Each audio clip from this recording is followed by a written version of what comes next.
largo de las Sagradas Escrituras podemos quedar impactados a través de las grandes hazañas que realizaron diferentes personas. Todos en alguna ocasión hemos escuchado hablar sobre la fe de Abraham, la fuerza de Sansón, el coraje de Esther o la pasión del apóstol Pablo. Estos y muchos otros dejaron una huella a lo largo de los siglos. Pero Dios en las páginas de su libro también reservó un lugar muy especial para que conociéramos el ejemplo de hombres y mujeres que sirvieron y fueron fieles en su generación. De la mano del pastor Moisés Peinado descubriremos los nombres y las historias de varias personas que durante años han pasado desapercibidos. Prepara tu corazón para ser confrontado, retado y bendecido por medio de la nueva serie de predicaciones titulada Desconocidos.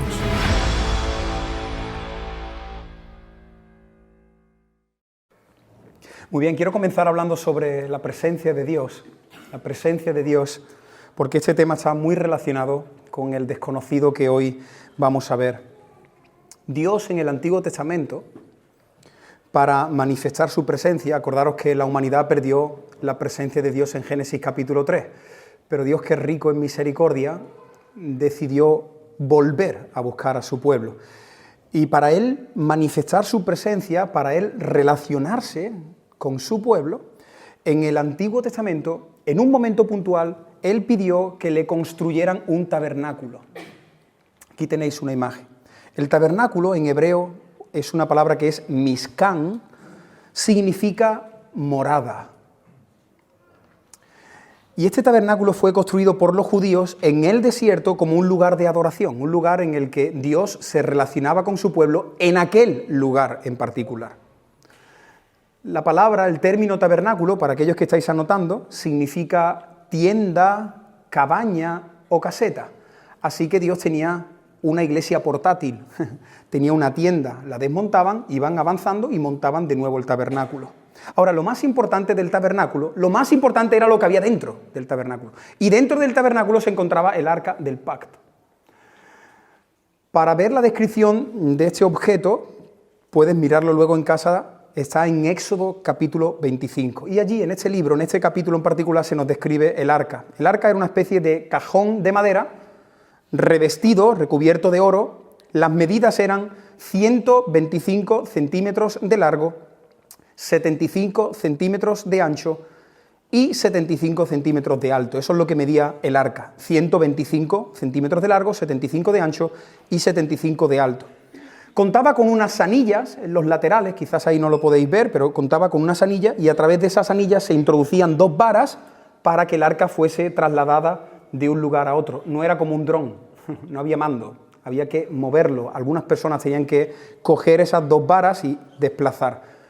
Pero quizás lo más importante, en la cubierta había dos querubines cubriendo su rostro, hablando de la presencia de Dios, de la santidad de Dios. Y en el interior, si tú movías la cubierta, que por cierto te recomiendo que no lo hagas, pero en el interior, debajo de esa cubierta, se encontraban las tablas de la ley, el maná y la vara de Aarón.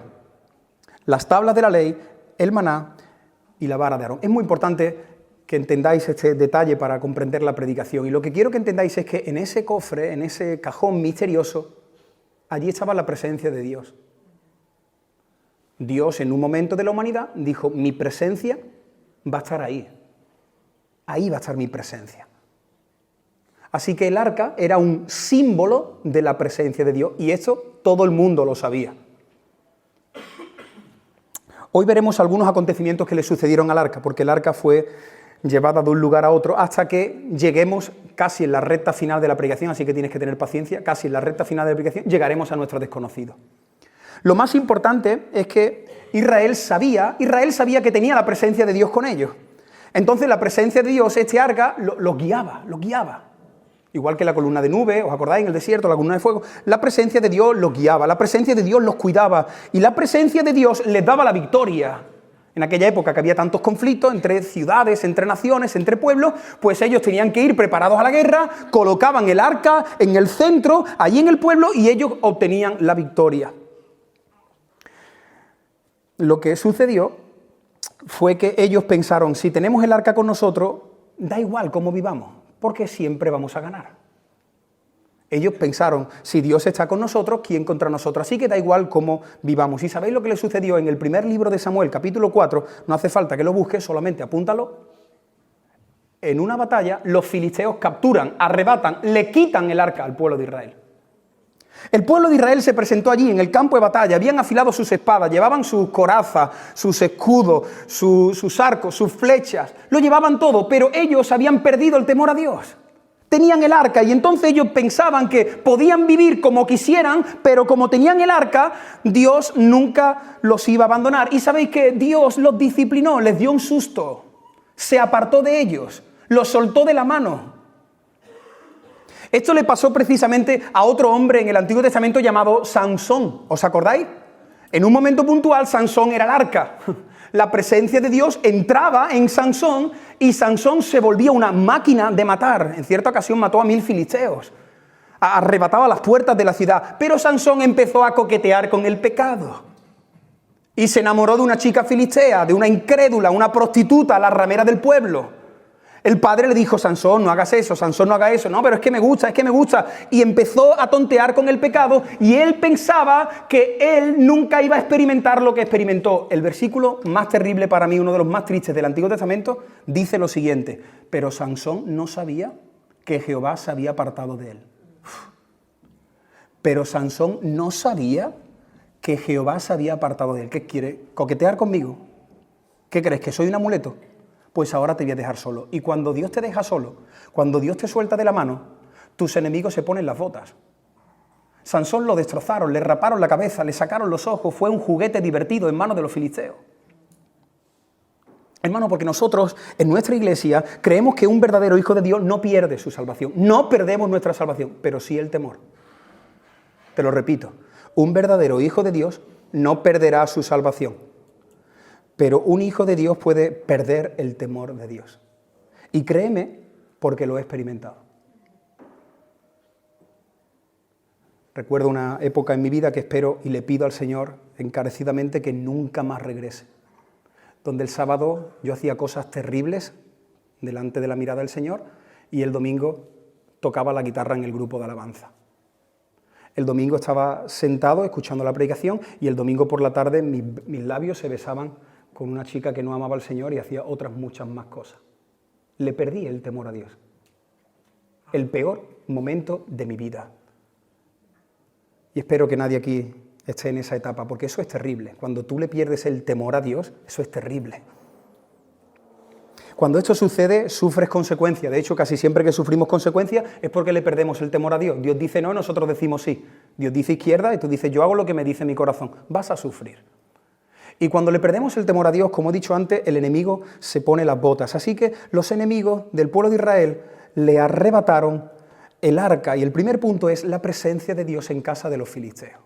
Los filisteos le quitan el arca y dicen, nos la llevamos. Primer punto, la presencia de Dios en casa de los filisteos. Los filisteos pensaban que como tenían el arca, ellos dijeron, a ver, si tenemos el arca ya somos invencibles, porque ellos sabían el poder que tenía el arca. Ellos creían, los filisteos creían que habían capturado a Dios. Ellos pensaban que tener el arca era como esa película tan divertida de Aladín. ¿Habéis visto Aladín? Aladín, el que tenga la lámpara tiene al genio. El que tenga la lámpara tiene al genio. Tú frotas y el genio sale y el genio es tu esclavo. Así que el que tiene la lámpara tiene al genio. Pues ellos pensaban algo así como el que tenga el arca tiene al Dios de Israel. Pero Dios es indomable. A Dios no lo puedes domesticar, a Dios no lo puedes controlar. Dios escucha, Dios no está para servirte a ti. Eres tú el que tienes que servir a Dios. Dios escucha, no obedece a nadie, Él no necesita a nadie. Dios es libre, Él es autosuficiente, Dios es Dios. Y ellos pensaban que como tenían el arca, tenían a Dios. Y entonces los filisteos realizaron una terrible locura. Llegan a su casa, llegan a su ciudad y dicen, ¿dónde colocamos el arca? ¿Dónde colocamos el arca? Y meten el arca en un templo pagano y lo colocan al lado de un dios llamado Dagón. Pero hay que ser necio. Colocan al Dios vivo al lado de un Dios muerto. Esto lo puedes ver en el primer libro de Samuel, capítulo 5, versículo del 2 al 4. Como os he dicho, hoy vamos a ir pegando varios saltos. Aquí lo tenéis proyectado. Mira lo que hicieron los filisteos. Y tomaron los filisteos el arca de Dios. La metieron en la casa de Dagón y la pusieron junto a Dagón. Es como meter a la presencia de Dios en la iglesia donde está la Virgen del Rocío o donde está un ídolo. Y entonces lo colocan al lado de un dios pagano. Versículo 3. Cuando al día siguiente se levantaron, mira qué interesante, encontraron a Dagón, la estatua de Dagón, la encontraron postrado en tierra, precisamente, qué casualidad, delante del arca del Señor. Y entonces dijeron, hay que ver quién habrá tirado la figurita. ¿Habrá jugado un niño aquí con la pelota? Y entonces cogieron a Dagón y dijeron, ay, pobrecillo, que se ha caído. Y colocaron otra vez a Dagón en el altar al lado del arca. Y dijo Dios, no os enteráis, ¿no? No os enteráis, ¿no? Versículo 4. Al levantarse a la mañana siguiente, Dagón, mira qué interesante, Dagón había caído postrado en tierra delante del arca del Señor y escucha, y la cabeza de Dagón y sus 2 manos estaban cortadas. A Dagón solamente le quedaba el tronco. ¿Qué es esto? ¿Qué significa esta escena? Quiero decirte 3 cosas de esta escena. Lo primero, esta escena nos recuerda que no hay otro Dios como Jehová. No hay otro Dios como Jehová. El salmista lo dice en el Salmo 96, versículo 4. Grande es el Señor y digno de suprema alabanza. Temible sobre todos los dioses. Continúa el salmista diciendo, todos los dioses de los pueblos son ídolos, pero el Señor hizo los cielos. A través de esta escena, Dios está mostrando que Él es el único Dios. Yo soy el único Dios. Los otros dioses no sirven de nada. Tu medallita en el cuello no sirve de nada. La estampita que llevas en la cartera no sirve de nada. Yo soy el único Dios. Pero lo segundo es que Dios, a través de este acontecimiento, está diciendo, solo se me adora a mí. Solo se me adora a mí. Dice Éxodo capítulo 20, no tendrás dioses ajenos delante de mí. Y amigo y amiga, y persona que esté escuchando esta predicación ahora o por YouTube, la Biblia dice que no te hagas imagen, ni de lo que está arriba en el cielo, ni de lo que está abajo en la tierra. No te inclinarás a ellas, no las honrarás, porque yo soy el Señor. Primero, Dios le está diciendo a los filisteos y a nosotros, yo soy el único Dios. Todo lo demás son ídolos creados por las manos de los hombres. Lo segundo, yo quiero que se me adore solo a mí, fuera Dagón. La cabeza y las manos cortadas, se me adora solo a mí. Pero lo tercero que yo veo, relacionado con el tema que vamos a ver hoy, es que cuando Dios entra en un sitio, los ídolos caen. Cuando Dios conquista un corazón, los ídolos caen y empiezan a caer. Y los ídolos que eran los que te aplastaban, los que te capturaban, los que te quitaban la vida, los que te prometían todo y te lo quitaban todo. Esos ídolos, cuando el Señor, cuando la presencia de Dios entra en un corazón, cuando la presencia de Dios entra en una iglesia, cuando la presencia de Dios entra en una casa, los ídolos comienzan a caer. Por eso, si hay alguien aquí que esté luchando con algún ídolo, ¿cómo se lucha con un ídolo? Con más presencia. Metes más presencia de Dios, la presencia de Dios vence a los ídolos. Cualquier ídolo, sexualidad, cualquier ídolo, del dinero, del orgullo. ¿Cómo hago? Muchas veces las personas atacan directamente al ídolo. No ataques al ídolo, mete presencia. Cuanta más presencia de Dios, más van a caer tus ídolos. Por eso necesitamos la presencia de Dios, que es el tema del que quiero compartir en este día. Ahora, la historia continúa y Dios no solo destrozó al dios Dagón, se nos dice en el versículo 6 y 7, si tienes ahí tu Biblia, si no te lo leo, en el versículo 6 y 7, se nos dice que la mano del Señor cayó sobre los de Asdod, los filisteos, y dice que los destruyó, pues los hirió con tumores. ¿Estás conmigo en la escena? Le han quitado el arca a Israel, han hecho una locura, han metido al Dios vivo en el templo del dios Dagón, y entonces Dios tira una vez la figurita, destroza la figurita, y ellos siguen, porque así somos los seres humanos, tratando de hacerle un pulso al Eterno, siguen, y entonces Dios dice, sí, ¿no? Pues por la mañana todos con tumores, y se levantaron con sus cuerpos llenos de tumores. Y entonces en el versículo 7 ellos ya se asustaron y dijeron que no se quede aquí el arca, que no se quede el arca, mira la roncha, mira Dagón, que no se quede el arca tiene que desaparecer porque nos está trayendo sufrimiento. Y si lees el resto del capítulo, vas a ver que lo único que trajo el arca allí en la tierra de los filisteos fue caos y sufrimiento. Eso fue lo que experimentaron los enemigos de Dios, caos y sufrimiento. ¿Sabes cuánto tiempo estuvo el arca allí? 7 meses. Y entonces ellos quisieron deshacerse del arca y no sabían muy bien cómo nos deshacemos de este cajón. Y en el primer libro de Samuel, capítulo 6, se les ocurrió una idea. Dijo, bueno, vamos a ver si podemos colocar la caja esta, el cofre este, lo vamos a colocar encima de un carro, encima de un carruaje. Y el carro lo vamos a atar a 2 vacas. Por cierto, nunca había estudiado tanto las vacas como esta semana. Y quiero decirte que no son las desconocidas de la predicación, ¿eh? ¿Te imaginas que salen aquí las 2 vacas desconocidas? Nuestro momento de gloria. No, pero me ha llamado mucho la atención, porque la Biblia no rellena páginas. La Biblia es un libro inspirado por el Espíritu Santo y cada palabra tiene algo precioso que tenemos que detenernos y sacar la lupa. ¿Te acuerdas de esas vacas? ¿Has estudiado lo que le sucedió a las vacas? Allí están las vacas. Y de repente los filisteos que quieren deshacerse del arca, colocan un carro, le ponen el carro en los lomos de la vaca y entonces ellos dicen lo siguiente, dicen, si las vacas abandonan a sus crías, esta es la parte clave del texto, porque parece ser que las vaquitas estaban amamantando a sus crías como Karina Daniela.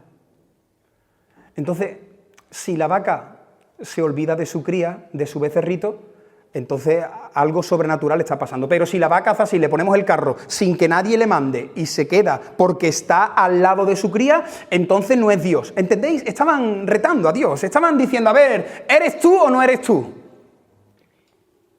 Y dicen, si las vacas avanzan, primer libro de Samuel, capítulo 6, si las vacas avanzan hasta una ciudad llamada Bet-Semes, entonces Dios nos está castigando. A veces no, la gente no se da cuenta que es Dios, ¿no? Y le piden una vez y otra vez y dices tú, pero no te das cuenta que Dios te está tratando. Ellos sabían que 2 vacas nunca van a abandonar a 2 becerritos. Investiga esto en internet, nunca lo van a hacer. La vaca se va a quedar ahí al lado de su cría. Pero no te pierdas lo que sucedió. Versículo 12. Mira lo que hizo las 2 vaquitas. Versículo 12. Las vacas se encaminaron por el camino de Bet-Semes y seguían camino recto, andando, esta palabra me ha llamado mucho la atención, y bramando sin apartarse ni a derecha ni a izquierda.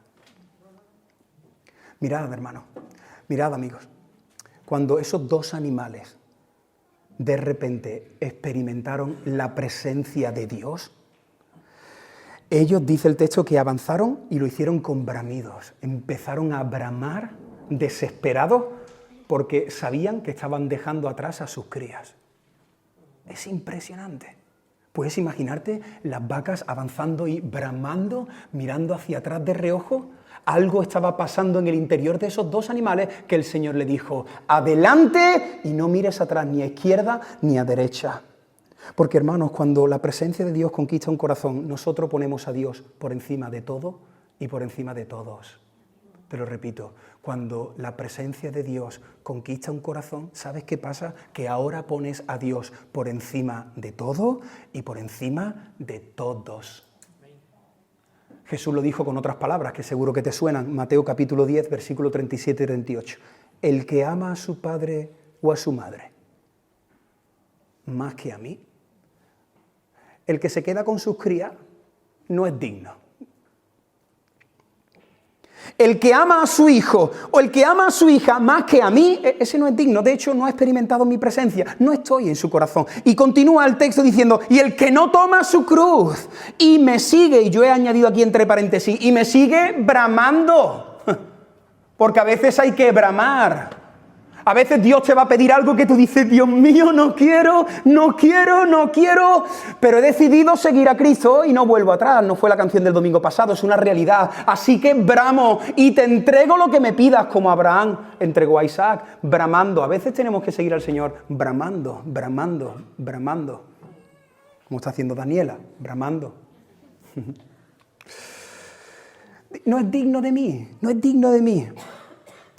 Impresionante este detalle de las vacas, ¿no? Impresionante. Siguieron adelante, dejaron atrás a sus crías. Pero el texto continúa y nos dice que finalmente el arca llegó hasta una ciudad llamada Bet-Semes. Y de repente allí, imagínate, que llega el arca allí, no sé, al río San Pedro, a San Fernando, a Chiclana. De repente llega el arca y las personas que llegan al arca ven allí las vacas bramando una escena, ven las vacas, ven el carruaje y todo el mundo en aquella época sabía que eso era el arca de la alianza del pacto. De repente los hombres de Bet-Semes ven que llegan allí a la plaza principal de la ciudad, llega el arca. ¿Y sabes lo que hacen los necios de estos hombres? se acercan al arca. Le quitan la cubierta. ¿Qué hace? Le quitan la cubierta, pero no hay dos querubines que te están diciendo, danger, no toques, no te acerques. ¿No te has dado cuenta, hijo, que los querubines están así? Le quitan la cubierta y ¿saben lo que hacen los hombres pecadores de Bet-Semen? Meten sus ojitos sucios en el lugar más santo y más peligroso del planeta Tierra, el arca de Dios. Le quitan la cubierta y dicen, a ver qué es lo que hay dentro. Y entonces ellos metieron sus ojos, sus cabezas dentro del arca, y dice el texto, primer libro de Samuel, capítulo 6, versículo 19, entonces Dios hizo morir a los hombres de Bet-Semes porque habían mirado dentro del arca. Si alguien aquí no está entendiendo lo que está pasando, te lo explico con un ejemplo más sencillo. No vayas a meter la mano en la chimenea para saber si el fuego quema. Que nadie diga, yo no sé si el fuego quema o no. Voy a meter mi manita en la chimenea. No, además, mira, ¿sabes qué? Si alguien aquí intenta meter la mano en el fuego a pocos centímetros te va a decir, apártate. El propio fuego te va a decir, tú y yo somos incompatibles. ¿Me entendéis? Ahí está la hoguera y tú te acercas y hay un momento antes de que te quemes que el fuego te dice que no te acerques más, que te fulmino. Dios lo que está diciendo con el arca es, yo soy santo, santo, santo, santo, y vosotros sois pecadores, pecadores, pecadores. No te acerques, no me toques, no toques el arca de cualquier manera, no pongas tus ojitos en la cubierta, que no. Eso es lo que Dios está enseñando por medio de este misterioso cajón. El arca lo que está diciendo es, si me tocas, mueres. Si me tocas, mueres. Si te acercas, mueres. Moisés, quita tu calzado porque te mato. Después de esto de Bet-Semes, el arca no sabían qué hacer y entonces otra vez se la quitaron, fueron a casa de los filisteos, luego a Bet-Semes y ahora la casa llega hasta un hombre llamado Abinadab. Segundo punto, la presencia de Dios en casa de Abinadab.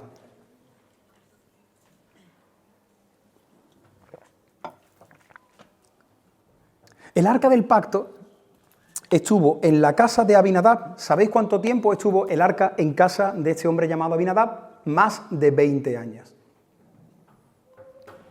Y lo curioso, porque no se dice mucho en la Biblia, y por eso me está costando mucho esta serie de explicaciones, que probablemente a lo mejor el domingo que viene termine, porque cada semana es una cuesta para arriba. No se dice mucho de Abinadab, pero lo que he leído y he investigado, la gran mayoría de los comentarios bíblicos, lo que dicen es que allí, en 20 años, se escucha, y necesito que estés muy atento, sé que estás muy atento, pero conéctate más todavía de ahora al final. No pasó nada allí en 20 años. Primer libro de Samuel, capítulo 7, si estás apuntando, versículo 1 y 2. Primer libro de Samuel, 7, 1 y 2. Le llega el arca a Abinadab. Y le dicen, aquí, ¿dónde metemos esto? Y él dice, allí, en el trastero. Y meten el arca en el trastero. Y sabéis que es muy fuerte. El arca estuvo 20 años en casa de Abinadab y no pasó nada en la vida de Abinadab, no pasó nada en la vida de sus hijos, no sucedió nada. Este hombre no le dio importancia al arca. Él simplemente guardó el arca como mi vecino me guarda los paquetes de Amazon cuando no estoy en casa. A veces yo estoy aquí y me llama el muchacho de Amazon. ¿Sí, Moisés? Sí. Mira, el 13B, sí. No hay nadie. Ya te has dado cuenta, ¿no? Es que tengo un paquete. Ya, pero mira, mi mujer no está, los niños están en el colegio, yo estoy trabajando. ¿Me puedes dejar el paquete en el 13A? Mi vecino. Entonces el hombre sube al 13A, le deja el paquete y ¿sabes qué? Mi vecino pasa olímpicamente del paquete. Coge el paquete, lo pone en un sitio y se olvida. Él no toca el paquete, no lo abre, nunca me ha abierto un paquete. Él deja ahí el paquete porque dice, bueno, me ha traído un paquete, ya vendrán por él. Así fue Abinadab, ¿lo entendéis? Le llegó el arca y dijo, bueno, ¿esto qué hay que hacerlo? ¿Guardarlo? Pues lo guardo ahí.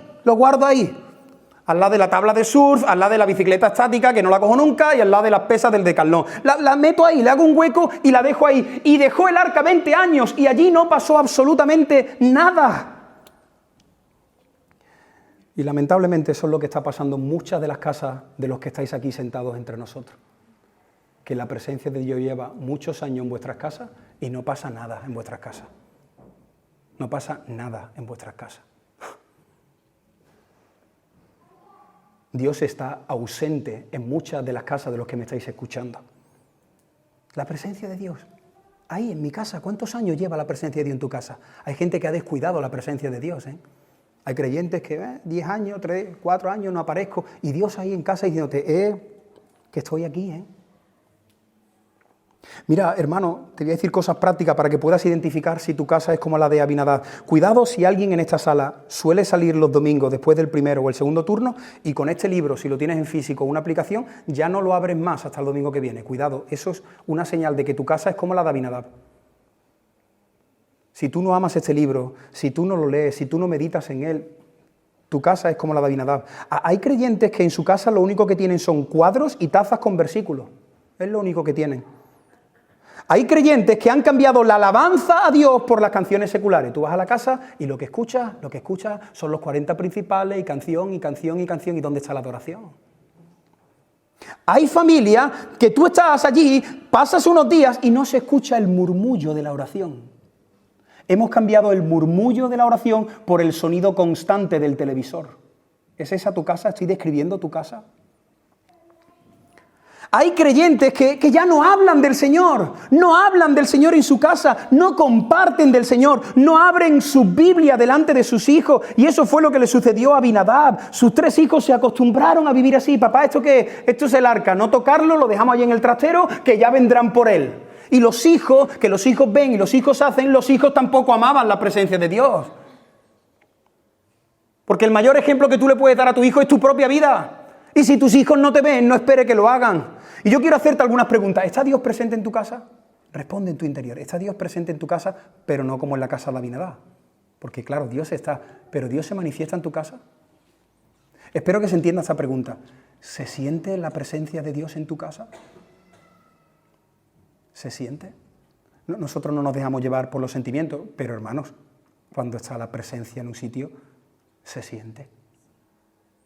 Una pregunta, mira, si meten a una persona en tu casa 3 días y no vale la oración de los alimentos, que esa espero que la mantengas, quitas la oración de los alimentos, metes a una persona en tu casa 3 días y nadie le dice nada y está contigo compartiendo 3 días y luego sacan a esa persona y la meten en casa de un vecino, ¿esa persona sabes quién es creyente? Una persona, la meten en tu casa 3 días y luego la sacan y la meten en casa de otra vecina. Esa persona dice, este es creyente, este es un hijo de Dios y la presencia de Dios está en su casa y este no. ¿Eso lo puede identificar? Hay familias que llevan años con la presencia de Dios en sus casas, pero sabes que no se ven cambios en sus vidas. Eso no puede ser, no puede ser. Si la presencia de Dios no está en tu casa, no va a haber cambios en tu vida. De poco sirve que vengas aquí un domingo, 1 hora y cuarto. Yo conozco a personas de esta iglesia y de otras iglesias que pasan los años. ¿Te has dado cuenta que el carácter no cambia? Algo va mal, algo va mal. Porque si la presencia de Dios está en tu casa, Dios va a transformar tu carácter. Lo tiene que hacer. Hay matrimonios que se han quedado simplemente eso, con la Biblia, con el anillo en sus dedos, pero la presencia de Dios no está en medio del matrimonio. Hay matrimonios aquí en esta sala que no hablan del Señor, no oran juntos, no estudian la Biblia juntos. Parece que eso es las escenas de las películas cristianas, que son muy bonitas, pero eso no es conmigo, no, eso es para ti. De hecho, tu matrimonio está mal por eso, porque te has quedado con el arca en una casa, ahí abandonada, en una habitación. Hermano, nuestros hijos, si nuestros hijos se crían alrededor de la presencia de Dios, se tiene que notar. No que sean salvos, pero se tiene que notar, se nota un hijo con los principios que enseña la palabra. No crecemos en santificación, no crecemos en pasión, no crecemos en amor. Hay personas que no están dispuestas a servir al Señor porque la presencia de Dios no está en su casa. Hay creyentes que no muestran el gozo del Señor, creyentes que se han quedado con la cáscara, con el envoltorio, con el paquete de Amazon. Hermano y hermana, si hay alguien aquí que dice, Moisés, estás describiendo mi casa, o por lo menos en esta etapa, arrepiéntete, arrepiéntete. Pídele al Señor perdón por tu pasividad. Dile, Señor, perdóname por mi pasividad, perdóname por mi indiferencia, perdóname por mi religiosidad, perdóname por mi religiosidad. Si alguien aquí dice, Moisés, yo creo que sí, que mi casa se parece un poco a la de Abinadab, ¿qué tengo que hacer? Vuelve a tu casa y disfruta del Señor. Reajusta tu vida. Pasaron los años y en el segundo libro de Samuel se nos dice que cuando David, mira qué interesante, el rey David, Sabéis que durante muchos años estuvo huyendo por el desierto porque Saúl quería matarlo. Pero hubo un momento donde ya David se sentó en su trono. ¿Os acordáis? Se sentó en su trono. Segundo libro de Samuel. Hemos pegado un salto y ahora estamos en el segundo libro de Samuel. Cuando él se sienta y empiezan a decirle todo lo que tiene, el palacio, cuántas cámaras, cuántas personas le sirven, cuántos jinetes, todo lo que posee, cuando él está y tiene, por decirlo de alguna manera, el mundo en sus manos, ¿tú sabes lo primero que hizo David cuando fue rey?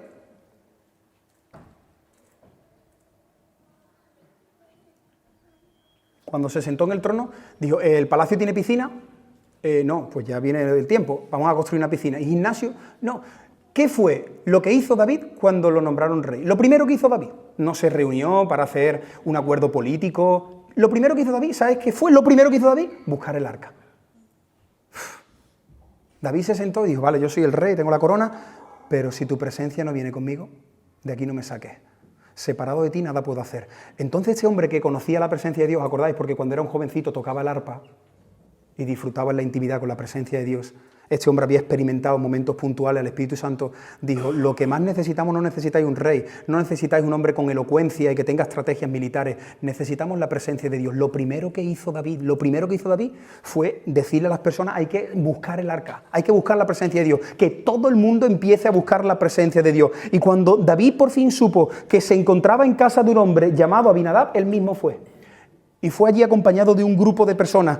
Y lo que hizo fue llegar allí y lo que quería era coger el arca y llevarlo hasta Jerusalén. Que el arca ocupara el lugar que le correspondía, en medio de su pueblo, en medio de la capital.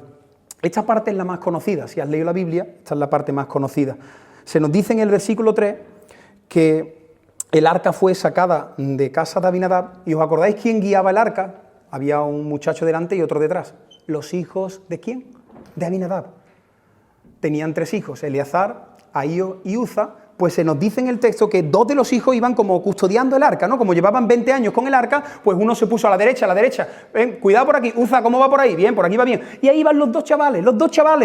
Ahí estaban. Y de repente, en un momento, cuando ellos estaban ahí guiando y el arca se estaba moviendo, dice el texto que David y las personas se alegraron tanto de ver en movimiento la presencia de Dios volviendo a Jerusalén, se alegraron tanto que se marcaron un baile. Segunda de Samuel parece un musical. ¿Habéis visto esas películas que están hablando y de repente, pum, entra la música, sale un montón de gente, la gente se baja del coche y todo? Eso fue Segunda de Samuel. De repente se convierte en un musical y todos celebran y todos cantan y todos danzan porque ven que la presencia de Dios se mueve. Por cierto, cuando la presencia de Dios se mueve, deberías de alegrarte un poquito. Ahora, si tú te alegras con las manos en los bolsillos, pues alégrate, porque yo no puedo juzgar lo que no veo, ¿no? Si tu corazón está saltando con tus manos en los bolsillos, pues gloria a Dios. Pero alegrémonos, porque está la presencia de Dios entre nosotros. Y ellos empezaron a alegrarse, pero de repente, los bueyes que iban allí, de repente un buey se tropezó, el camino no estaba bien asfaltado, y entonces el arca se tambaleó, y el arca se iba a caer, el arca estaba a punto de caerse, y ¿sabes qué hizo Uza? Tocó el arca, puso sus manos sobre el arca, para que el arca no se cayera al suelo. ¿Y sabes qué hizo Dios? Se lo cargó. Versículo 7. El furor del Señor se encendió contra Uza y cayó allí muerto junto al arca de Dios. ¿Pero qué me estás contando, Moisés? No lo entiendo. Acuérdate de la chimenea. Si metes la mano en la chimenea, te garantizo que te vas a quemar. Si tocas el arca, mueres. Pero ¿sabes qué le pasó a Uza? Que como Uza vio que su padre no trató a la presencia de Dios, pues él también hizo lo mismo. Porque padres que están aquí, nuestros hijos ven, nuestros hijos hacen. Nuestros hijos ven, nuestros hijos hacen. Y Uza, que vio a su padre que nunca le dio importancia al arca, pues él tampoco se la dio. Y si el arca se cae, que se caiga, si es Dios, tranquilo, no se va a hacer un cardenal, es Dios, no lo toques. Igual que tú no tocarías el fuego. Igual que tú no te paras en medio de la vía del tren a tratar de parar un tren que está descarrilando. Quítate de en medio, no toques el arca, Uza. Y Uza tocó el arca. Por cierto, ¿te has dado cuenta que Uza murió delante de todo el pueblo? Murió delante de todo el pueblo, solamente por tocar el arca. En el Nuevo Testamento también murió un matrimonio delante de todo el pueblo. Ananías y Zafira. Es que ese es el Dios del Antiguo Testamento. No, Dios es Dios. Dios es santo y nosotros somos pecadores. Y aquel que juega con Dios tiene consecuencias. Y entonces Dios en el Nuevo Testamento, en el tiempo de la gracia, dijo, vosotros que vais de guay, ¿qué estáis haciendo un plan de vendo en tanto la heredad y eso? Os quito el aliento de vida. Y Dios se los llevó delante de todo el pueblo. Abro aquí un paréntesis. A veces Dios, cuando nos disciplina, nos tiene que disciplinar públicamente. A veces hay algunas disciplinas que son públicas. ¿Sabes para qué? Para que venga temor al pueblo. Para que venga temor. Cuando a alguien lo disciplinamos, que es lo peor que podemos pasar, por lo menos yo como pastor, lo peor que le puede pasar a un pastor, tener que disciplinar a una persona. Pero cuando disciplinas a una persona, le estás diciendo a toda la iglesia, esto no se hace. Esto no se toca. Y cuidado cuando no disciplinamos. Y cuando en las iglesias no disciplinamos, porque tenemos más temor a los hombres que temor al Señor. El Señor dice, no, Uza fuera, Ananías y Zafira fuera. Y al pecador, que después de haber tenido un proceso, de haberte sentado, ¿no? Lo que dice Mateo, te sienta, pero que dice que no, pues entonces públicamente decimos, pues no. Y en ese momento toda la iglesia recibe algo muy valioso que no podemos olvidar, temor de Dios en nuestros corazones. Este es el pueblo de Dios. Dos errores que sucedieron allí y por eso Uza murió. El primer error, lo acabo de mencionar, Uza tocó de cualquier manera aquello que era intocable. Por cierto, no toquemos de cualquier manera las cosas que son del Señor. Hace poco en el seminario que estuvimos hablando del servicio, estuvimos respondiendo a esta pregunta. ¿Puede un incrédulo servir al Señor? La respuesta es no. Pero es que mi amigo canta tan bien que cante en la ducha. Es que mi amigo es un máquina en el sonido, podría resolver los problemas del directo. Ya. Que venga, que colabore, pero cuando estamos haciendo culto al Señor, que no. Es que tengo una amiga que le encanta, tiene un don con los niños. Pues que eche el currículum en el Chiquipar. Pero arriba no van a subir personas que no amen al Señor. Porque no podemos tocar las cosas de cualquier manera. Y lo segundo que vemos en este texto es que David cometió un grave error. ¿Tú sabes dónde colocaron el arca? En un carro nuevo. Dice el texto que cuando sacaron el arca de casa de Abinadab dijeron, bueno, ¿cómo llevamos esto? ¿Cómo llevamos esto? Y entonces hicieron un carro, y dice el texto que era un carro nuevo, las llantas nuevas, no sé, un carro nuevo, y colocaron el arca en el carro nuevo. Esos son los dos errores que cometieron. Uza tocó lo intocable y ellos quisieron llevar la presencia de Dios de una manera diferente a lo que Dios había dicho en su palabra. Dios en el Antiguo Testamento había dicho cómo se llevaba el arca. El arca se llevaba con las varas. ¿Alguien se acuerda que estuve explicando? Con las varas. ¿Tú sabes en el hombro de quién tenían que estar las varas? En el hombro de los levitas. Si no eres levita, no te acerques al arca. Dios en su palabra dijo, esto se hace así. Y ellos inventaron carros nuevos. Y eso está pasando en la iglesia del siglo XXI. Estamos inventando carros nuevos. Que Dios nos dice en su palabra cómo se tienen que hacer las cosas. Que no tenemos que redefinir el concepto de matrimonio. Que no tenemos que inventar carros nuevos, estrategias nuevas. Vamos a pensar qué hacer para alcanzar a las personas. No, hay que predicar el evangelio. Y no queremos hablar de lo que el Señor ha dejado en su palabra. Dios en su palabra nos ha dicho cómo se hacen las cosas. Y nuestra responsabilidad es estudiar qué dice la Biblia. ¿Qué dice la Biblia? No qué dice aquella iglesia, no qué dice aquel pastor. No, si hacemos esto y si hacemos esta estrategia y si redefinimos estos conceptos y si dejamos que las personas convivan juntos para que se conozcan y después de un año se casen, que no queremos carros nuevos. No queremos carros nuevos. Queremos volver a las sendas antiguas. Queremos la palabra. Queremos la palabra. Y entonces David, que no sabía qué había pasado, su corazón se rompió y dice el texto que se fue al palacio. ¿Y sabes qué dice? Que allí en el palacio fue a la Biblia, a los escritos, a buscar cómo había que traer el arca. Y eso es lo que tenemos que hacer. Mirar en la Biblia qué dice Dios de cómo tenemos que hacer las cosas. Cuidado, hermano, cuando perdemos el temor de Dios, cuando tocamos las cosas de cualquier manera. Y os estoy diciendo esto porque yo lo hice, ¿vale? Yo lo hice. Cuidado cuando usamos carros nuevos. Predicaciones de 10 minutos, quita la palabra pecado, no hables del infierno, cambia esto un poco para que los incrédulos se sientan cómodos. No. No. No todo vale. Dios nos ha dejado revelada su voluntad en la palabra. David regresa a palacio, empieza a investigar y entonces dicen, ¿y ahora qué hacemos con el arca? Con el arca. Y entonces os presento a nuestro desconocido, Obed-Edom. Segundo libro de Samuel, capítulo 6, versículos 10 y 11. Algunos se alegran más de haber acertado que de la predicación. Ya estamos aquí como en la quiniela. Te resumo.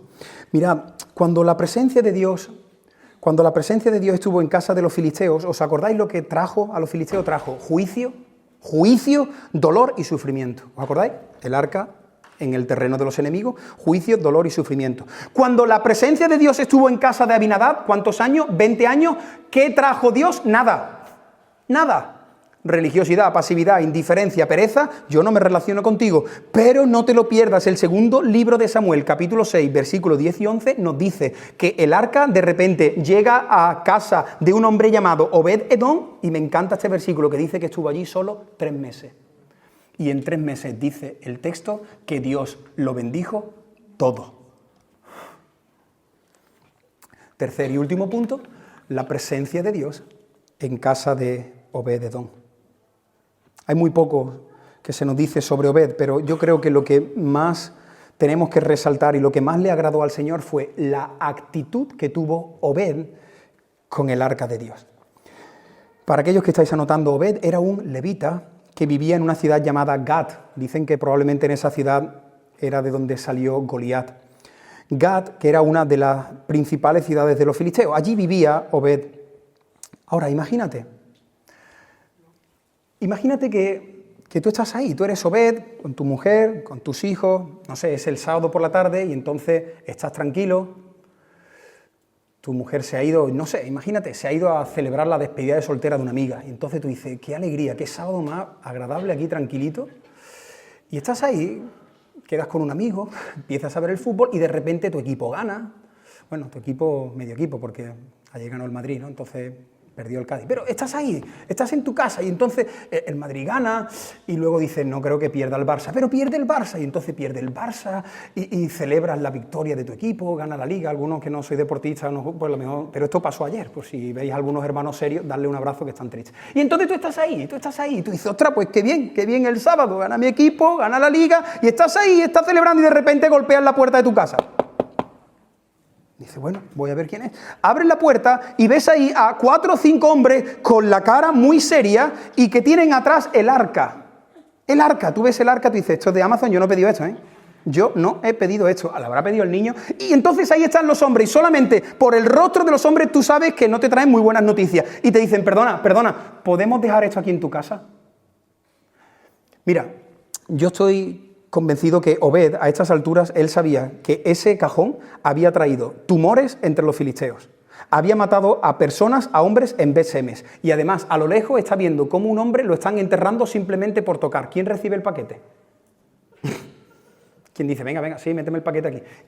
Eso, todo el mundo sabe, el arca es el símbolo de la presencia de Dios. Pero de repente, Obed le dijo, sí, que entre en mi casa. Hay sitio en mi casa. Y la actitud que tuvo Obed ante la presencia de Dios, como vamos a ver a continuación, fue completamente diferente a la que tuvieron los filisteos y a la que tuvo Abinadab, Uza y los hombres de Bet-Semes. Este hombre dijo, esto es muy importante, esto es muy sagrado. Mira, yo no lo sé porque la Biblia no dice mucho más, pero la actitud que tuvo Obed ante el arca a Dios le agradó tanto que Dios lo colmó de bendiciones durante 3 meses. Te voy a bendecir y a bendecir y a bendecir. Yo me imagino que en el momento que dejaron el arca, a partir de ese día, ¿sabes qué? Todo giraba alrededor del arca. Lo más importante que hay en casa ya no es la Thermomix ni el plasma de 80 pulgadas. Lo más importante que tenemos en casa, chicos, escuchad, lo más importante que tenemos en casa es el arca. Que no se te ocurra colocar la Nintendo encima del arca. No utilices el arca para jugar un parchís. No se toca el arca. Escucha, está el arca en casa. Está el arca en casa. Así que el chico que salga de la habitación ya no está allí con la chica, con la novia. Fuera. Aquí en casa no. Porque aquí en casa está la presencia de Dios. Y Obed entendió que en ese día la presencia de Dios estaba en su casa. Él lo entendió y empezó a vivir alrededor del arca. Le dio importancia. A mí me gusta imaginarme que quizás por la tarde le dijo a su mujer: tráeme la guitarra, vamos a afinarla. ¿Qué os parece si adoramos al Señor que está aquí en medio de nosotros? Y entonces afinaron la guitarra y empezaron a cantar, la mujer, los hijos, el arca en el medio. Y de repente Obed también en otro momento cogió a sus hijos y les dijo: ¿sabéis lo que es esto? Sí, papá, en alguna ocasión, mirad, esto es el arca de la alianza del pacto. Estos son querubines, lo puedo tocar, como lo toque mueres, hijo. No se toca, no se toca. Papá, ¿y qué hay dentro? ¿Puedo mirar? No lo mires. Dentro dicen que están las tablas de la ley, el maná, la vara de Aarón. Esto fue lo que Dios, el Dios de Israel, le dio a Moisés. ¿Os acordáis que os he hablado muchas veces de Moisés? Sí, Moisés, el que abrió el mar. Sí, claro. Y entonces Obed compartiendo con sus hijos del Señor alrededor del arca. Ellos no veían a nadie físicamente, pero con los ojos de la fe, ellos sabían, escucha esto, ellos sabían que a partir de ese día, entre las habitaciones, el baño y la cocina, se paseaba el Santo de los Santos. Ellos no veían a nadie, pero ellos sabían: este es el arca de la presencia de Dios, Dios nos está visitando, Dios está en el pasillo. Y cuando el arca entró en la casa de Obed, lo cambió absolutamente todo. Cosas sobrenaturales comenzaron a suceder en los corazones. Yo me imagino que algo empezó a suceder en sus corazones, en las relaciones. ¿Tú te imaginas a Obed discutiendo con su mujer? Imagínate. Que no, que tú, que no, que tú, y tú. Y de repente uno de los dos se da cuenta que ahí está el arca. Uy, cariño, perdóname. ¿Cómo te he dicho esto estando el Señor aquí a nuestro lado? Todo cambió, las relaciones cambiaron. Dios empezó a bendecir, bendijo su matrimonio, sus hijos. El hijo vino y le dijo: mamá, papá, mira la zanahoria que he sacado del huerto. No, ve. ¿Pero esto qué es lo que es? Papá, ¿qué clase de abono? ¿Qué está haciendo? No, hijo, esto es Dios. Dios abriendo su mano, Dios bendiciendo todo. Los animales, el huerto, las relaciones, la familia. De repente en esa casa se sentía el amor, el gozo, la paz del Señor. Porque, hermano, cuando Dios tiene libertad en tu casa, esto es lo que hay en una casa. Se puede vivir así. Y yo quiero vivir así. Se puede, con Dios en el centro. Hermanos, cuando el arca está en medio de un matrimonio, Dios bendice a ese matrimonio. Pero como el arca no está en medio del matrimonio, entonces tenemos que buscar un consejero, un psiquiatra, un psicólogo, alguien que me solucione. No, es Dios en medio del matrimonio. Cuando la presencia de Dios está en medio de una familia, pero no como estaba en la casa de Abinadab, no hay arrinconado. No, Señor, sino que tú reinas. Tú eres el centro, tú eres el que gobierna. Mira, hermano, espero que esto esté quedando en tu corazón, porque ese es el tema de este mensaje. Yo espero que salgamos de aquí y le digamos como el estribillo de una canción. Nosotros tuvimos un grupo de flamenco y había una canción que nos pedían mucho y Rosy estaba ya un poco cansada a veces, que se llamaba Nazareno. Y entonces un día, cántanos Nazareno. Pero había una parte en la canción donde Rosy y todos nosotros decíamos: entra en mi casa y haz lo que quieras.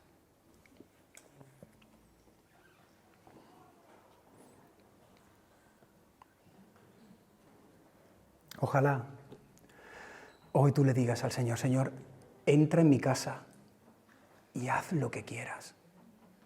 Porque, hermanos, Dios no quiere ser el invitado de tu casa. ¿Qué nos gusta tener un invitado y sentarlo en el sofá? No, lo sentamos allí, primero le enseñamos un poco así el piso. Por cierto, las cosas que no nos convienen no se las enseñamos. Este es el cuarto del niño que no ha recogido, cerramos la puerta. Este es el trastero que llevo 8 años esperando a recogerlo, pero tú mira qué bonita me ha quedado la cocina. Y entonces tratamos así a las visitas y la sentamos: ¿qué te apetece? ¿Quiere una agüita? ¿Quiere un colacao? ¿Quiere un cafelito? Yo te sirvo. Dios no quiere eso, Dios no quiere ser tu invitado, Dios quiere ser el dueño de tu casa. Dios, cuando entra en tu casa, lo primero que te dice es: dame las llaves. ¿Cómo? te hago una copia. No, me das las llaves, la casa es mía. Y la decoración te la cambio. Señor, pero si es que la decoración, la acabo de poner, la decoración, no, este cuadro va allí, te voy a cambiar los muebles y el color de las paredes. La casa es mía, la casa es mía. Y yo voy a entrar en todos los rincones. Yo estoy aquí en la casa y ¿sabes qué te pido? Que me des el mando. ¿Que te dé el qué? Que me des el mando. ¿Qué mando? Que me des el mando, dame el mando, que me des el mando. El mando de la tele me lo das a mí y yo soy ahora el que decide lo que se ve aquí en esta casa. ¿Entiendes lo que es que el Señor entre en una casa? ¿Me estoy explicando? Espero que sí. Señor, eres el dueño.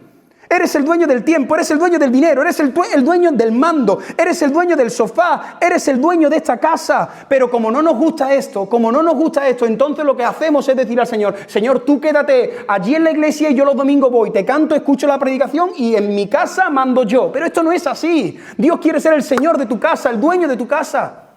Dios quiere abrirte hueco en la mesa con tantos papeles y con tantos afanes y quiere abrirte hueco en tu mesa y que la palabra esté abierta, que cualquier persona que entre esté la palabra ahí, la Biblia ahí, no en la estantería, la Biblia ahí, Dios te dice, la Biblia en el centro, la Biblia en el centro.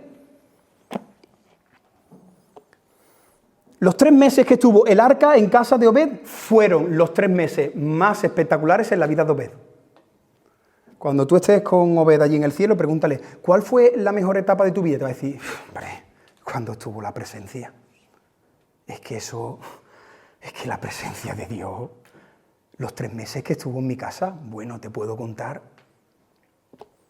los mejores años de nuestras vidas, cuando llega la presencia de Dios, ¿o no? Si conociste al Señor ya de mayor, ¿tú te acuerdas del antes y el después? ¿Con qué te quedas? Hombre, cuando el Señor entró en mi corazón con 13 años, y empezó a sanar mi corazón, y tantos traumas, y tantos ídolos que fueron calle,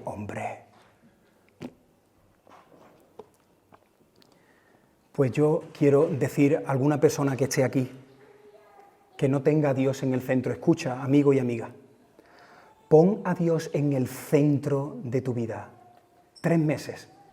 Y después de esos 3 meses hablamos. Te lo voy a volver a repetir. Hay unos anuncios que dicen, pruébalo 3 meses y si no, te devolvemos el dinero, ¿no? No te voy a devolver el dinero porque esto no es con dinero, pero yo os garantizo, si alguien aquí le dice a Dios, de verdad, de la buena, Señor, 3 meses tú en el centro. 3 meses, yo haciendo todo lo que tú me muestres en este libro. Tú eres el Señor, yo te voy a obedecer 3 meses. Y si esto no funciona, pues tú vienes aquí y me dices, Moisés, me has engañado. He estado 3 meses buscando a Dios y eso no funciona. Pero te garantizo que eso no va a suceder. Qué bueno sería que en muchas casas a partir de hoy, no mañana lunes, a partir de hoy, muchas de nuestras casas se conviertan en la casa de Obed-Edom. Y por cierto, hablo especialmente ahora a los hombres que están aquí. Porque si hay un hombre en la casa, la responsabilidad principal es del hombre. Si hay hermanas aquí que no tenéis un hombre por estar solteras, divorciadas, viudas, entonces vosotras. Pero cuando no es así, hombres que estáis aquí, vosotros tenéis que ser los Obed-Edom de vuestras casas. Eso dice la Biblia. Y muchas veces los hombres se cruzan de brazos y que la madre haga todo el trabajo. Pero la Biblia dice que si eres un hombre, tú tienes una responsabilidad de liderar espiritualmente a tu casa. El Señor lo dijo en Deuteronomio capítulo 6, versículos 6 y 7, la gran Shema, el gran mandamiento para los judíos. Le dice el Señor, y estas palabras que yo te mando hoy, mira qué bonito, estarán sobre tu corazón, se las repetirás a tus hijos. Papá, ya hemos visto la historia de José, es que la tienes que volver a escuchar. Papá, ya me dijiste que David venció a Goliat, ya, pero es que te lo tengo que repetir. Papá, ya me han dicho que a Dios no le agrada que yo robe, ya, es que te lo tengo que repetir. Es que la Biblia dice que no inventemos carros nuevos, no hay que cosas nuevas, es que hay que repetir lo que ya sabemos. Y repetir, y repetir, y repetir. Y si padre y madre que estás aquí repites y repites y repites, así tu hijo no va a obtener la salvación, pero ¿sabes qué? Va a tener temor de Dios. Yo conozco a jóvenes que se han apartado del Señor y no están bien con el Señor y algunos de ellos incluso no son salvos. Pero conozco muchos testimonios de chavales que dicen, yo he estado en tal sitio y yo no he podido hacer algo porque aquí en mi mente y aquí en mi corazón yo tenía algo que me decía, eso no lo puedes hacer. Hace poco un joven me dijo, yo he estado desnudo con una chica para tenerla y no he podido. ¿Y por qué no puedes? Porque desde pequeño han dejado temor. Y incluso si lo haces mal y fallas, luego ¿qué te pasa? Te sientes mal. Y a lo mejor todavía no eres salvo, pero el temor de Dios. Y es tan importante que los padres dejemos ese temor, ese respeto. David, eso no. David, eso no. David, eso no. Y el temor de Dios en los corazones. Dice, la repetirás a tus hijos. ¿Pero te has dado cuenta dónde hay que repetir las palabras? En tu casa. Cuando estés en tu casa y cuando vayas de camino, qué bonito, cuando la presencia de Dios está de verdad, uno va conduciendo y uno ve el atardecer, cuando vas de camino a Cádiz hacia San Fernando y ves la explosión de colores, uno dice, gloria a Dios. Y le dices a tus hijos, ¿has visto qué atardecer más bonito está haciendo el Señor? Vas hablando del Señor por el camino, Tienes a Dios presente. El otro día íbamos los tres en las bicicletas, ¿verdad, David?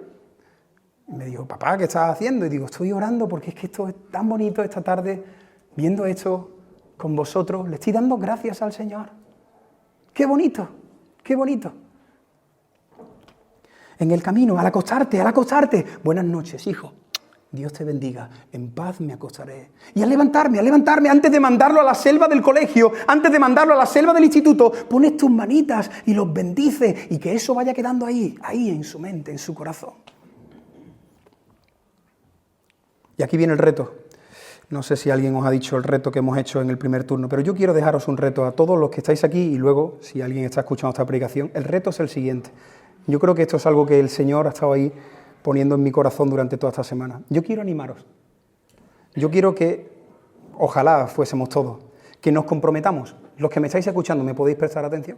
Que nos comprometamos a hacer un culto familiar en nuestras casas durante 3 meses. 3 meses. Y para no ponértelo muy complicado, ¿qué os parece si lo hacemos una vez por semana durante 3 meses? Os explico la dinámica. Si alguien aquí quiere tener en su casa la presencia de Dios como en la casa de Obededón, la dinámica es la siguiente. Tú vas a coger una hora. Piensa 1 hora esta semana. Moisés, el martes, el niño tiene extraescolares, el miércoles no. A mí yo creo que el mejor día que me viene es el jueves de 6:30 a 7. Vale, la he encontrado ese día. Ese día va a ser tu culto familiar. Por favor, apuntad estas cosas. El reto es tener un culto familiar una vez a la semana durante 3 meses. ¿Qué tenéis que hacer? Esa hora se apaga el internet, se apaga el móvil. El que se tenga que morir, que me llame después de esa hora. Lo que tenga que pasar en el mundo, y si Putin le da al botón, que yo me entere después de la hora. Da igual, que se pare el mundo. Y entonces las familias aquí, si alguien que está solo, puedes hacerlo solo, clamando por tu familia. Pero tú le dices al Señor, Señor, yo voy a estar haciendo esto durante 3 meses. No para que cuando pasen los 3 meses termine, no, prueba. Y si Dios te está bendiciendo, entonces continúa haciéndolo para que podamos dejar por fin el culto familiar en nuestros hogares. Y entonces durante 1 hora la dinámica es la siguiente: desconecto el internet, te sientas con las personas que estés, o si no lo haces solo con el Señor. ¿Y qué tenemos que hacer? Vamos a cantar. Si estás con 2 o 3 personas, que cada uno escoja una canción. La puedes poner por YouTube, puedes cantar con instrumento o cantas al Señor a capela. Cantamos al Señor. David, te toca a ti. ¿Cuál quieres? ¿Has cambiado mi lamento en baile? Bueno, esa que antigua, bueno, es la que me gusta. Venga, vale, esa. Y tú, no, papá, a mí me gusta más flamenquita porque así me pego. Venga, vale, pues una flamenca. Vamos a cantar al Señor. Y después de cantar, vamos a orar. Vamos a orar los 4, los 3. Vamos a orar los 2. Voy a orar solo. Voy a orar solo. Por mi esposo, por mi esposa, por mis hijos que no quieren saber nada del Señor. Entonces canto, oro y luego medito en la palabra. Medito en la palabra, empiezo con un evangelio o los salmos, abrimos la Biblia, leemos un capitulito, lo compartimos y ya. Si alguien se anima a hacer esto, yo quiero que me lo digas. Yo quiero que al terminar, ya ahora he tirado el mensaje y muchos hermanos, cuenta conmigo. Porque lo que quiero es que un grupo de estos hermanos hagamos un culto familiar y dentro de 3 meses nos contemos cómo nos ha ido.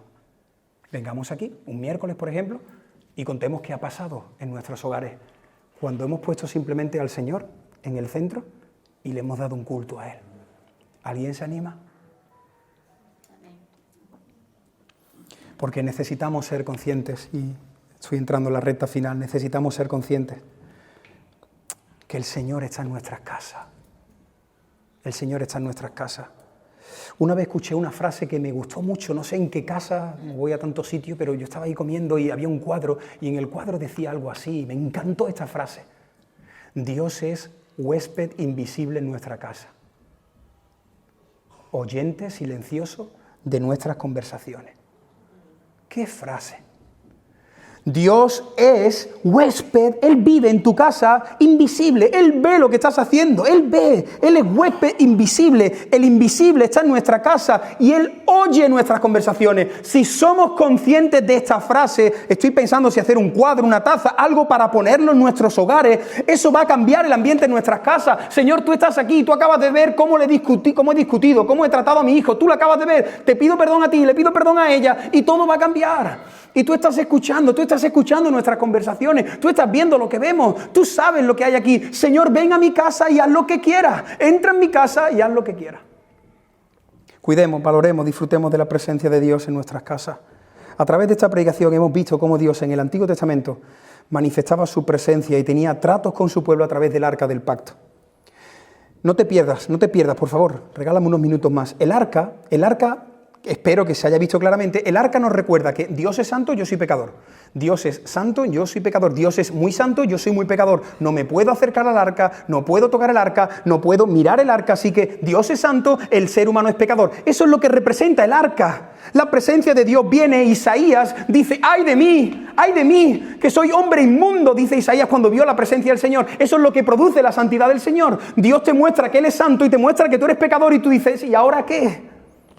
Pero como hemos visto, el arca no se podía tocar. Pero mira, la historia no termina aquí. La presencia de Dios estaba en ese arca, pero siglos después Dios dijo, ahora mi presencia va a estar en otro sitio. Ya no va a estar en el arca. Ahora mi presencia va a estar en un cuerpo. Y Dios se hizo hombre y vino aquí en la persona de Jesús de Nazaret. Dios se hizo hombre. Esta parte es más teológica, pero espero explicarlo bien y que tú lo puedas entender. La presencia de Dios se encarnó, vino a nuestro barrio, se puso unas sandalias y se puso una túnica y Emanuel. ¿Qué significa Emanuel? ¿Qué significa Emanuel? Dios con nosotros. La presencia de Dios que estaba en un arca, que luego estuvo en los templos, ahora está en un hombre de 1,77 o 1,82. Jesús mismo era la presencia de Dios. Y entonces el apóstol Juan, en su evangelio, mira lo que dice. Y ayer por la tarde, cuando yo descubrí esta palabra o la recordé, yo me alegré muchísimo. Juan 1,14 dice, y aquel verbo, hablando de Cristo, y aquel verbo, aquel Dios trino, fue hecho carne y habitó entre nosotros. Y vimos su gloria, gloria como del unigénito del Padre, lleno de gracia y de verdad. La palabra importante aquí es habitó. Si tú miras la palabra original, habitó, significa tabernaculizó. ¿Qué me estás diciendo, Moisés? Sí, que Dios, si te acuerdas del principio de la aplicación, que la presencia de Dios estaba en un tabernáculo, en una tienda, en una campaña, Dios metió su presencia en un cuerpo físico. Él habitó el cuerpo físico de Jesús. Esto es impresionante. Esto se estudia en Cristología. El cuerpo de Cristo era el tabernáculo. Y dentro del cuerpo de Cristo estaba la presencia de Dios. Entonces Él se movía y la presencia de Dios se movía. Una mujer tocó el borde de un manto y se sanó. Imagínate, dice, he sentido que poder ha salido de mí. Hebreos dice que Cristo es el tabernáculo, lo presenta como el tabernáculo. Así que el cuerpo de Jesús es el tabernáculo y dentro del cuerpo está el arca, está la presencia de Dios. Impresionante. Jesús le dijo a uno de sus discípulos, yo soy, muéstranos al Padre, tanto tiempo llevo contigo, soy yo, la presencia de Dios. Mírame a mí, el que me ha visto a mí, ha visto al Padre, yo soy el tabernáculo. Cristo es el tabernáculo. El arca era el medio por el que las personas podían tener relación con Dios. Cristo es el mediador. Dice la Biblia que Cristo es el único mediador. Si alguien aquí quiere tener relación con Dios, necesitas a Cristo. Cristo es el arca. Cristo es el mediador. Si tú querías adorar a Dios, tenías que ir al arca. Si tú querías que alguien te cuidara, tenías que ir al arca. Pues lo mismo tienes que hacer, tienes que correr hacia Cristo. Tú y yo podemos relacionarnos con Dios porque tenemos el arca, tenemos a Cristo. Él es el levita. Él es el que trae la presencia de Dios. Por cierto, dije en el primer turno, ¿qué hizo Obed para que le llegara el arca a su casa? ¿Qué hizo? Nada. Un día El arca llegó. Un día el Señor nos visitó. La salvación es por gracia. Un día Jesús, entre una multitud de personas, se inclinó y miró al que nadie había visto y le dijo: Zaqueo, Zaqueo, sí tú, defiende porque hoy yo voy a entrar en tu casa. Vemos a Dios siempre queriendo entrar en las casas. Él entró en la casa de Pedro y sanó a su suegra. Él entró en casa de Marta, de María, de Lázaro. Él entró en casa de Simón el curtidor. Él entró en casa de Zaqueo. Él entró en nuestras casas hace algunos años y revolucionó nuestras vidas, nuestros hogares. Dios metió su presencia en un cofre de 125 centímetros. Luego, más adelante, metió su presencia en la persona de Jesús. Pero terminó con lo mejor, de lo mejor, de lo mejor, de lo mejor, de lo mejor, de lo mejor. ¿Dónde está la presencia de Dios ahora?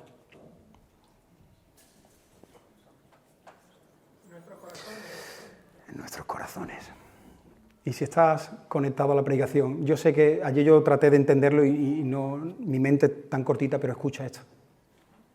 Tú eres el tabernáculo de Dios. Dios se ha metido dentro de ti. Moisés, esto es ya. Meditan esto más que en el fútbol. Meditan esto más que. Meditan esto. Medita en que la presencia de Dios está dentro de ti. Y Pablo lo dice a los hermanos en Corinto, le dice: hermano, ¿no sabéis que sois templo, que sois tabernáculo?